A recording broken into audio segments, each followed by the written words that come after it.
Hi again, I'm Jack Lessenberry, and welcome back to Politics and Prejudices, the podcast. For many years, I wrote a nationally award-winning column, Politics and Prejudices, for the Detroit Metro Times, and did radio essays on public and commercial radio. But now it's a new era, and we're trying something new on what for me is a fairly new format. I was thinking it might be time to phase out my 8-track player as well, but you can only do these things gradually. By the way, I'm still doing a lot of writing, and you can view some of my work and listen to past and new essays and podcasts on my website and at lessenberryinc.com. That's ink as an ink pen. I've been around for a while, covered stories in 40 countries and many states, and met a lot of fascinating people, and what I like doing on this podcast is bringing some of them and their stories to you. Plus, give you my unique and sometimes snarky take on things, old analog man that I am. By the way, I also plan to end most of these podcasts with my signature essays, so please settle in and listen. I hope you enjoyed today's podcast, and also please follow me on my blog, lessenberryinc.com. I also love to hear from you in terms of a message on Facebook or to my blog. And now for today's story.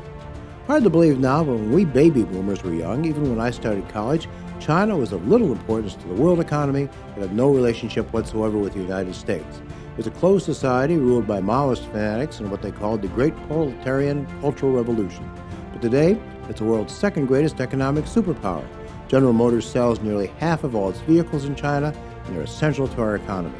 And yet, President Trump has decided to engage in a harrowing and confusing, off-again, on-again trade and tariff war with China. He claims this is hurting the Chinese consumer, not the Americans. But is that true? A number of major studies indicate exactly the opposite. Nobody thinks China's perfect. They have a long record of human rights abuses and intellectual property theft. But is this the best and most strategic way we should be dealing with a country that many think will soon have the world's biggest economy? And what are the repercussions going to be for Michigan, especially the auto industry? Joining me in the studio to talk about all these things is the man who's passionate about China, lives there most of the time these days, has also held a number of key positions in Michigan, Tom Watkins, a former Michigan State Superintendent of Schools, and most recently, head of the Detroit Wayne Mental Health Authority. These days, he's devoting most of his time to building both educational, and business ties between Michigan and China, which I think could possibly, in the long run, turn out to be the most important job he's had. Tom, thanks for making time for us today. It's great to be with you. Thank you, Jack. And also joining us by phone for a few minutes is Bernard Swiecki, who's director of the Automotive Communities Partnership at the Ann Arbor-based Center for Automotive Research, known as CAR. He's also co-author of an important report issued earlier this year that outlined the devastating impact of a trade and tariff war with China on the American economy. Mr. Swiecki, thanks for joining us for a few moments today. Let's start with you, because I know you've got to get back to work. Last week, I was rereading a report, and talking to Kristen Dietschek from your office about it.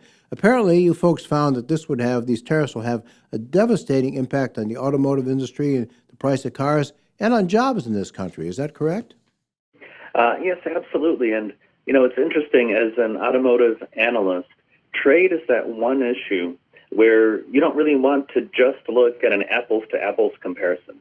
The implications of what we do on trade on one particular industry often come out as consequences in other industries. And so in this case, I'm referring to, for example, we ratchet up automotive tariffs on China, and they respond with something in agriculture. Soybeans are a common example. So the economy-wide implications are what we really need to be looking at here, and that really increases the complexity of understanding the full dynamic of some of our actions. And we sometimes forget agriculture is the second biggest part of the Michigan economy. Yeah, absolutely. And, between the bad weather that we've had, a lot of crops either could not be planted or had to be planted very late. We don't have the same yields as we normally would. So those are things that are outside of a political control mechanism. But altogether, we have substantial amounts of farm bankruptcies happening.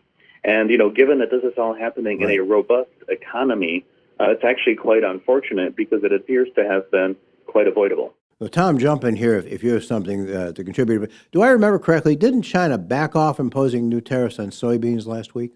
Yeah, there has been this kind of tit-for-tat and retreat and pushing forward. But as Bernard just pointed out, whether China is going to go to other markets to get their soybeans and other agricultural products. And so this could not only have a short-term effect, but if they start to buy soybeans from Brazil, there's no guarantee, even when this trade war is over, that they're going to come back to the Michigan farmers, the Iowa farmers, the Minnesota farmers. So this could have long-lasting repercussions, not only in the auto industry, but for farmers and to the American consumer. As you pointed out, Jack, this is not hurting China as much as it's hurting the American consumer. It's pointed out that the trade war is costing the average consumer about $1,000 more out of their pocket, a tax on the average person in order to buy goods that they may buy to go back to school. Bernard Swiecki, what is the cost going to be the auto industry? How is the auto industry going to be impacted by these tariffs? Well, it all depends on duration. And I have to tell you, when we talk to companies, what we're hearing is all of their actions right now essentially are contingency plans. Because, let's say from the time that you decide to adjust automotive capacity, it's a very slow process. If you want to add a plant anywhere in any country, it takes months just to work out a land acquisition, months to get the permits. Then you have the construction phase, and even once it's all complete, you need the tooling to go in. You have pre-start, and so on. So we're talking years. And so companies are right now very hesitant to make these investments that, one, take years to actually come out and start producing, two, take maybe a decade to return an actual return on investment, for a trade action that could be in place for a few months. Tom, is it true? Right now, excuse me, I'm sorry. Tom, is it true that China thinks in the long term more than we do? Clearly they do, Jack. And the point that I think Bernard's pointed out is that these are decisions, and business is looking for certainty. And when there's this level of uncertainty, a couple of weeks ago when the president is talking about forcing American business to shut down their plants in China, it sends reverberations across the world. Vietnam is now seeing land costs go up as corporations are taking a look at moving their plants too. And so the point is that for somebody that thinks that we're going to thump our chest and the American companies are going to return all these jobs to the United States, they're smoking something. That's not going to happen. Where they're going to do is move perhaps to other places in Southeast Asia. Mr. Swiecki, would you agree with that? Oh, absolutely, and we're actually seeing it in the numbers. So, for example, we've done trade analyses of certain automotive components in response to some of these different tranches of tariffs that we've put in place. And so, for example, what we have found is, for the most part, yes, imports from China of those goods decrease, but at the same time, imports from other countries, particularly Mexico, also increased. So from the point of view of the American economy, we bear the full brunt of the repercussions of the response that China directs against us, but much of the benefit of these tariffs limiting Chinese exports went to other countries who increased their exports to the U.S. So we're really just pulling these goods from another country. Well, what would happen to General Motors without its business in China? Well, General Motors also, for the most part, is almost 100% out of Europe. So we're talking about this enormous kind of semi-global automaker that's really dependent on two markets in particular, which is the U.S., basically North America, and China. Now that they sell more vehicles in China than here, the odds are extremely high, right? Right. You would essentially turn General Motors into another FCA if China went away from its portfolio, or if, let's say, the China part of the portfolio became unprofitable. Now, when you say FCA, you mean, of course, Fiat Chrysler, of course. In other words, are you saying that General Motors would not be viable, or at least not be viable as a standalone company without its business in China? No, I think that, just as FCA is viable, GM could, but it would be one incredibly painful contraction, given that they have more sales in that market in China than they do here. So the process of taking that away and shutting it down is, one, very costly, and it would have just these tremendous repercussions on the company. And by the way, this is if I go ahead. I'm sorry, Bernard. No, so I just wanted to make an associated point, by the way, about FCA, and what they are now, which is this very North American and partially European automaker, but they were the first in China, really, right? Beijing Jeep got established in the early 80s, and it really served as the prototype for all of the other Chinese joint ventures. And, you know, I often wonder about Chrysler, but at that time it was just Chrysler, and how different that company would be, you know, given that it was first in what is now the biggest market in the world. If they had stayed more focused on China and had reinvested, you know, maybe Chrysler would be bigger than GM today. Maybe there would be no Fiat Chrysler or no Daimler Chrysler in the 90s, just based on what that Chinese explosion could have done for that automaker. So I think it's a strong illustration of ignore China at your own peril. Now that they're the biggest market in the world, most economists expect them to exceed U.S. GDP about 2030, right? So we're maybe a decade away from the U.S. being the second biggest economy in the world. So the repercussions here are potentially tremendous. And the expansion of China has just been mind-boggling, Jack. When I first went to China in 1989, there was no such thing as private ownership of automobiles. And it's just pointed out it is now the world's largest auto producer. Cadillac sells more Cadillacs in China than they do here in North America. It used to be bicycles and Mao suits, and now it's Maseratis and Cadillacs and Escalades and everything else that is there. Unbelievable. I want to come back to your story and your sort of life in China moment, but before I let you go, Mr. Swiecki, if the U.S. Trade Representative were to call you tonight and ask for your policy advice, what should we be doing? You know, I think what I'd recommend is this. The U.S. is doing much of this alone. Right. And I don't think that we have the clout alone that we would. You know, if we pulled the European Union together into a more unified position, if we could pull some of the other trading partners that China has, maybe just using the WTO, right? I think that our leverage could be multiplied if we weren't doing the lone wolf strategy. So I think, to me, that's the number one modification I would make, is can we try and influence a greater chunk of the Chinese economy by combining into a consortial effort? Given the entire scale, the hugeness of China, I don't know that any other approach has a high probability of success. And finally, where can people read your report? Can you just tell us the title of it and where we could find it online? Of course. So on the CAR website, which is cargroup.org, you can find the vast majority of our research. We're a not-for-profit, so most of what we do gets disseminated on our website for free.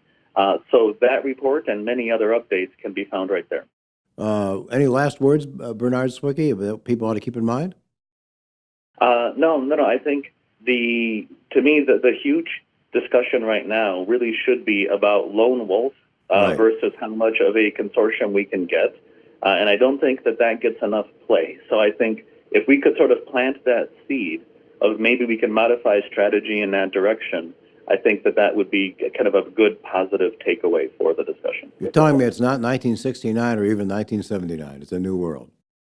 Yes, sir. It's not even 1989. I think these strategies could have had different outcomes in a different world. But no, absolutely.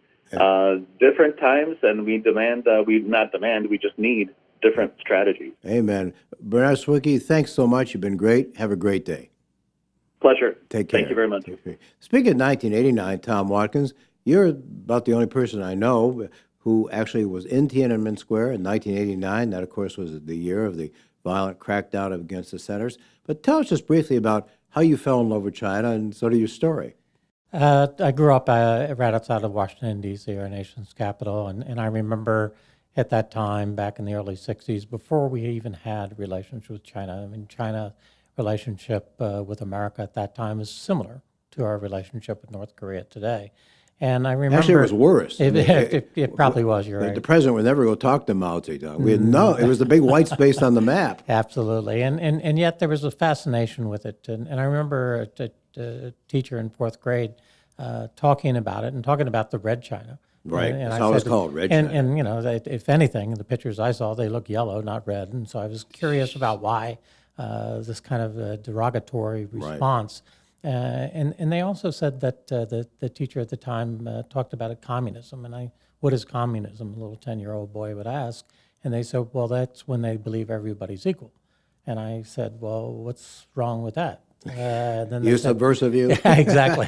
And then they said in America, everybody is equal. And my little 10-year-old mind and eyes said that wasn't true. Poor people weren't treated as well as rich people. And black people certainly weren't treated in the same way as white folks were at that time. So it was just a spark that was there. And in 1988, Governor Milliken went to China early. I think it was Mrs. Milliken who went. And when Governor Milliken was in office, Governor Blanchard came in. I worked with him as deputy campaign manager and deputy chief of staff to Governor Blanchard. They went to China. I was at the time a deputy in the Department of Mental Health, clamoring to go, but there was no real reason to take the mental health guy to China. In 1988, we organized an international mental health conference, and a professor at the University of Michigan, Dr. Ken DeWaskin, really a godfather to me of opening my eyes and enlighten me on China, helped arrange that trip. And he asked if we could raise the private funds in order to bring Chinese psychiatrists who had been pushed down during the Cultural Revolution. It was bourgeois to be practicing Western medicine. They came over, and he knew then what I know now. They would invite us back. And in 1989, I organized, using private funds, no public dollars, but to organize about 30 people to go to the People's Republic of China, and it happened to be at a very, very historic time. And, Jack, I'll never forget being in Tiananmen Square, and this is mid-May, so it was a couple weeks before the bloody crackdown, and it was more like a Boy Scout jamboree at that time. It was very exuberant. There was a lot of idealism, and being a Western person in a sea of about 1 million students, mainly young people, they would ask me, why are you here? And they couldn't understand why a person late 20s, early 30s could be, in essence, the director of a major department of government. They'd asked me if I had my own apartment. I said, I have my own home. How many bedrooms? 4. How many families live there? 1. Did I have a garden? But the most profound thing, and it gives me chills to this day, is when the Chinese students would ask me to describe democracy, to describe freedom. And a couple of weeks later, we know what happened on June 3rd and June 4th when the Chinese People's Liberation Army turned on their own people. Right. But that didn't kill your fascination for China. No, it didn't. And in fact, 6 months to a day after the Tiananmen Square crackdown, I had my second trip. I thought it was going to be my one and only trip to China.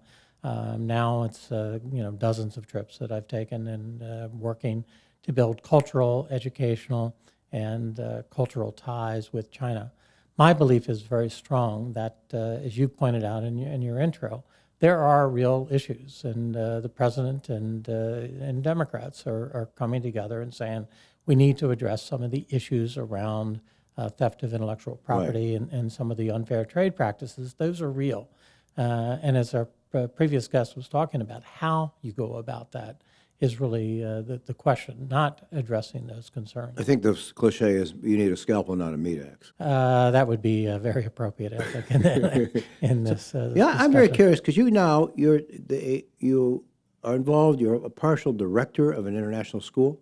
Yeah, what we are doing is, and this is so important to me, is where we can build bridges, taking a look at the sub-national level, at the governors, at mayor's office, at superintendents, at college presidents, building those bridges. My belief is that a future president of the People's Republic of China is sitting in a university in America today. It's more than likely that those leaders are there. So how we build those people-to-people exchanges are going to be extremely important. We can sit back and get a bunch of political rhetoric. We're going to do this, we're going to do that. The fact is 1.4 billion people, 1/5 of all humanity, is not going to disappear.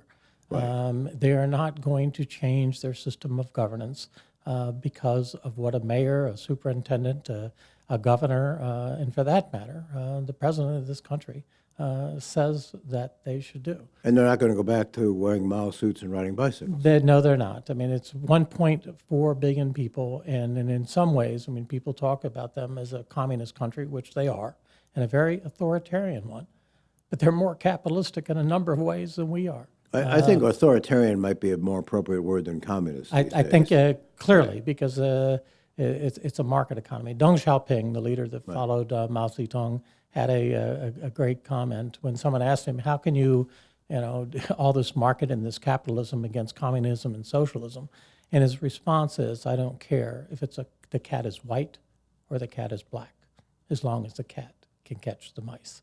And so they've been following really a capitalistic market approach. Little anecdote, Governor Milliken told me once that he went over, as you mentioned, and met with Deng Xiaoping when China started to change. He said every so often during a conversation, Deng Xiaoping would lean over and spit tobacco into a spittoon at his feet, which kind of unnerved Milliken a little bit, but they're different cultures. Now, you're there now, you don't have fluent Chinese, but you have some Chinese, and a lot of Chinese can speak American, can speak English. How do they feel about what's going on? How do they feel about Donald Trump? You told me a fascinating anecdote before about that. Well, it was that the story that I share with you, I was in a small town outside of Nanjing, which is one of the ancient capitals of China, small city, which probably most of your listeners never heard of, and yet it's a city of over 10 million people, Nanjing. Wow. And more people than live in the state of Michigan. Exactly, and to put things in perspective, Shanghai is between 25 and 30 million people. So imagine everybody in the state of Michigan times 3 living in the borders of the city of Detroit. Show you the level of density in China. And there's probably over 100 cities in China with more than 1 million people, and the city of Detroit is probably pushing 600,000. Right. It would be considered a Tier 3 city Yeah. in the People's Republic of China. Clearly, there's no monolithic view in China with 1.4 billion people, but the Chinese government has the ability to ratchet up the rhetoric very, very easy because it's state-controlled media. As an example, I'll never forget is when I was state superintendent and I was signing an agreement with my counterpart in Tianjin, a city just north of Beijing, again, a city of about 10 million folks. And it was just this opulent celebration of signing the documents, and all the TV and radio and other media was there. And I said, this is such a lovely celebration. I said, I would hope that I could have such a strong showing of the media and the interest that your country is showing of signing this agreement between the state of Michigan and the city of Tianjin. And he laughed. He spoke perfect English. And he laughed and he said, Tom, I ordered them to be here. I don't think you have that same ability in Michigan to order the media. And he said with a chuckle, would you like to know what the story is going to say tomorrow? So clearly it's a different system. I think so. But 30 years ago, it's been 30 years, a little more now, since Tiananmen Square, we thought the pressure for democracy would gradually increase. Is there any sign of that? It's one of the things that people have been saying, real Chinese expert, is the Chinese economy opened up and more people flooded into China, that you would see greater freedom, democracy, and moving more and more towards our system of government. And I think that people were just hoping and wishing that. China has very strong history, of 5,000 years of civilization. October 1st will be the 70th anniversary of the founding of modern China, the People's Republic of China. And so they're not going to go back. And so I think that there's been a lot of hope and prayer. Clearly, things have changed markedly from where I entered China 30 plus years ago. And you'll continue to see that change. But I don't think that you're going to see the Chinese government giving up its authoritarian control and moving away from its communist doctrine. And we assume, of course, that people want what we want, and that public pressure is going to want New England town democracy. But I gather that's not the case. Well, it's certainly not. And what has happened with the chaos that began with the the recession, the greatest recession since the Great Depression, in the mid-2000s, 2008, I believe it was. Yep. And the chaos that they're seeing even now under our current president, they look at that. And in fact, the Chinese government points to it and says, Is that what you want? do you really want that? Yeah. Or do you want continued economic growth? What has really transpired over in the 30-plus years that I've gone to China is a trade-off between the Chinese government and the Chinese people. And the Chinese government continues to open up the market. The lives have considerably improved. Over 700 million people have moved from abject poverty to the equivalent of the middle class over the last 40 years. I think you pointed out a story to me that they went from something like in the early 1990s, 60% of people were still almost the starvation level, and now it's less than 1%. Exactly. And that is something that has never happened in the history of the world. And it's also the biggest country, hundreds of millions of people becoming far more prosperous. And you take a look at our country where we're seeing more and more of the American people. And it's something that, quite honestly, is a tragedy here in the state of Michigan and across America, where children are growing up living in poverty. And the richest country of the world, we're being beaten on a very, very important indicator, and that's child poverty by communist China. Now, of course, we don't want to give the illusion that communist China is in fact a paradise. They do have, first of all, they have tremendous pollution problems. Absolutely. I mean, when I sit down every time I'm in China, we're having a beautiful banquet, and I look over at the various seafood that's there, I'm reminded that I haven't seen a body of water yet that I would particularly want to eat anything from. Right. So clearly, environmental degradation, the issue of human rights, as you pointed out. There are a lot of minorities who have, the Uyghurs, for example. Yeah, there's over 55 different minority groups. 92 to 95% of the people in China are Han, H-A-N, nationality.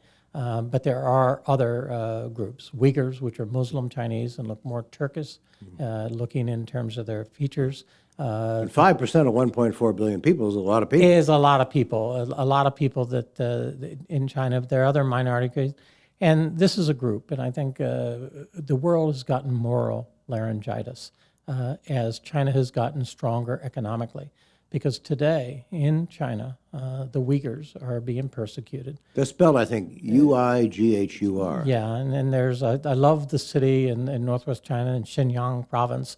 It's called Wulumuchi, and I love to... Common spelling of Wurlumuchi, yes. Yeah. But I've been in that part of China a few times, and it truly is a police state today. Right. You can't walk 15 yards without seeing 3 police officers back to back. Wow. With ubiquitous Chinese surveillance that is constantly there. In the 3 or 4 days that I was there, I was stopped at probably 24 different police checkpoints. My facial scanning, facial recognition, passport, and phone oftentimes looked at. And so clearly that is an issue that China is going to need to address. But the China's minority problem really is going to become a world problem. You cannot lock up 1 million people in what they refer to as the re-education camp and not have some repercussions from that. So the question is, very few people have heard of the Uyghurs, but I think the world will hear more about that problem as we go forward.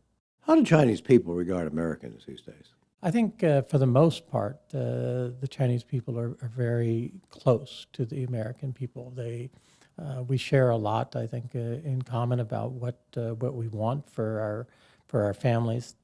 But I worry because China has the ability through its nationalism to turn it up or to turn it down. And as we continue to have this rhetoric, what is it? Was it Tip O'Neill that said all politics is local? Exactly. And so in China, Xi Jinping isn't going to be viewed as the problem. That problem is going to be pointed that finger at us. And so if we have to become the boogeyman for China's problems, that can be ratcheted Do they up see very, us very as the quickly. boogeyman or President Trump as the boogeyman? Oftentimes that it's indistinguishable between it.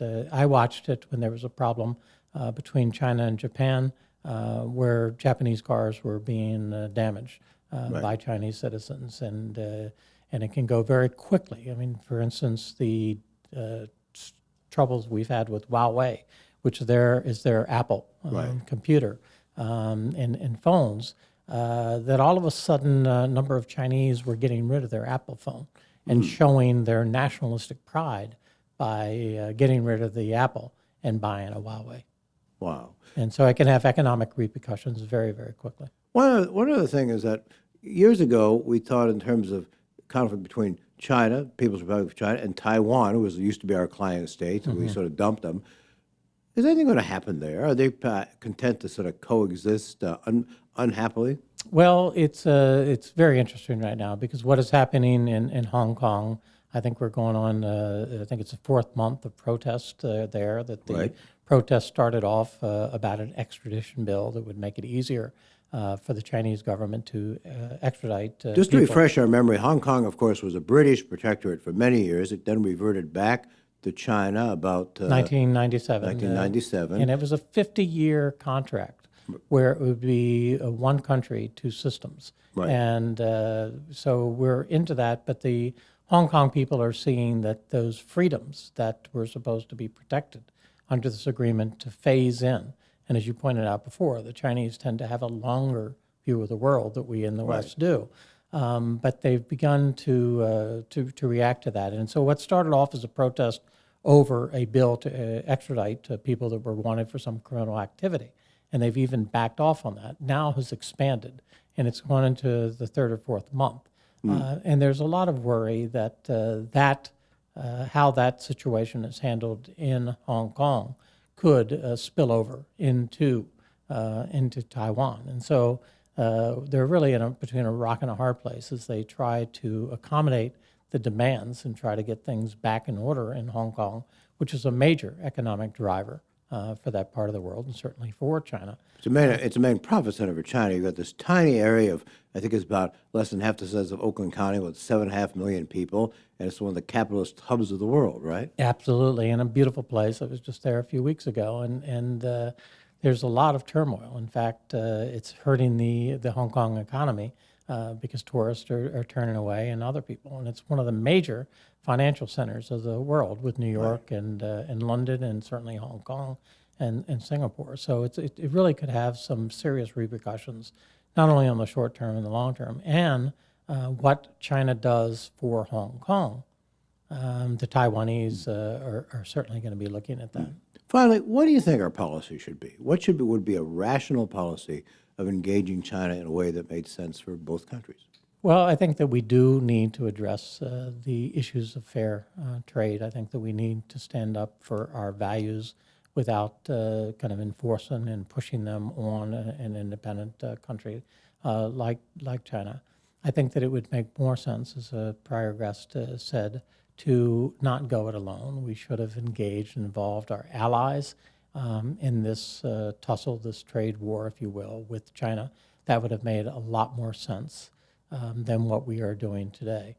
At the end of the day, China's not going away, nor are we.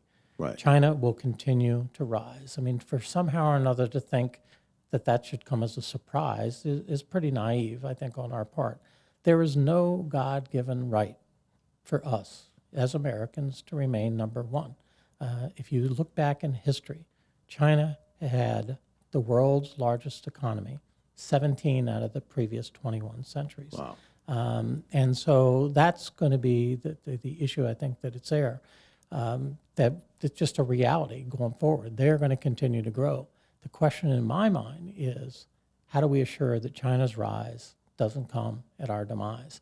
And just pointing out China's cheating or China's a problem is absolutely ridiculous. Right. What we should be doing as Michiganians and certainly as Americans is investing in education, technology, infrastructure, research, development, and technology. That is an offensive plan that we can do. Clearly, we can point out the problems, and we can fight with China around unfair trade and intellectual property. Right.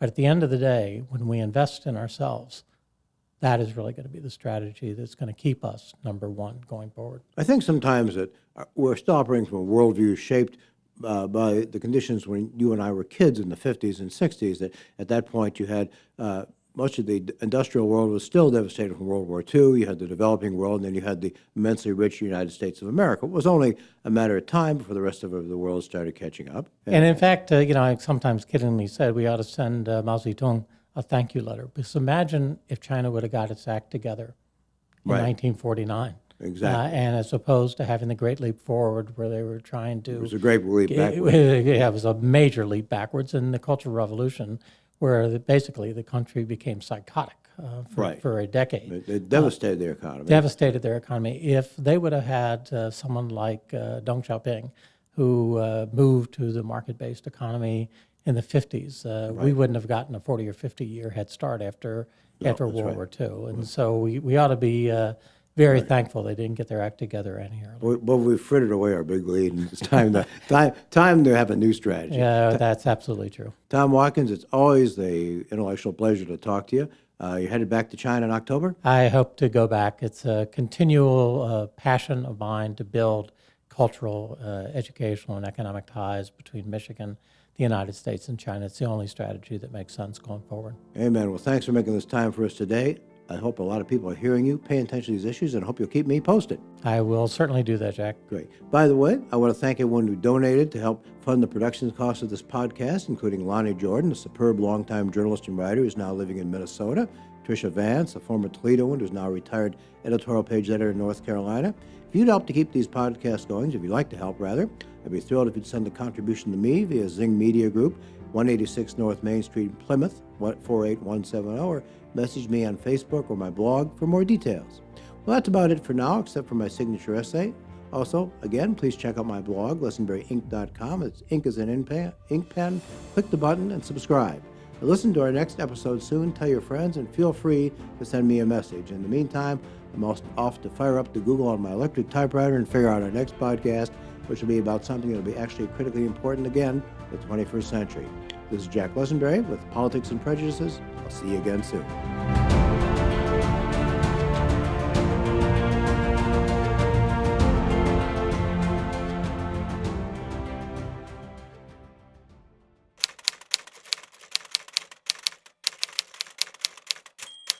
There's an episode of Madam Secretary, the fairly realistic Netflix series about power politics in Washington, in which China's ambassador is summoned by the U.S. Secretary of State, played by Tia Leone. The air computer systems on Air Force One have been hacked. She wants to know if China could have done it. The ambassador incredulously denies any involvement.